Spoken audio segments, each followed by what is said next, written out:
మంత్రశాస్త్రంలో చెప్పబడినటువంటి ఒక అద్భుతమైనటువంటి నేత్రానికి సంబంధించినటువంటి అనారోగ్య సమస్యలు బాధలు తగ్గిపోయేటువంటి ఒక పరిహారం నేను మీకు చెప్తాను. నేను మీకు ఇప్పుడు ఒక మంత్రం చెప్తాను. ఈ యొక్క మంత్రాన్ని మొట్టమొదట మీరు ఏదైనా కూడా ఒక ఆదివారం నాడు స్నానం ఆచరించిన తర్వాత మీ యొక్క పూజా మందిరంలోకి వెళ్ళి జపం చేయడం మొదలు పెట్టాలి.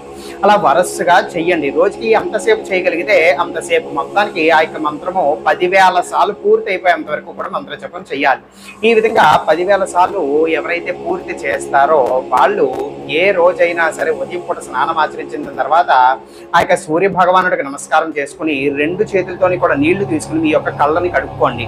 ఈ విధంగా వరుసగా ఒక 11 రోజులు చేసేసరికి ఎంతటి నేత్ర బాధలైనా, నేత్రానికి సంబంధించినటువంటి అనారోగ్య సమస్యలైనా తప్పకుండా నివారణ అవుతాయి. మరి దానికి ఉపయోగించేటువంటి ఈ యొక్క మంత్రం ఏమిటో తెలియజేస్తున్నాను, వినండి. ఓం అరుణం హుం ఫట్ స్వాహ.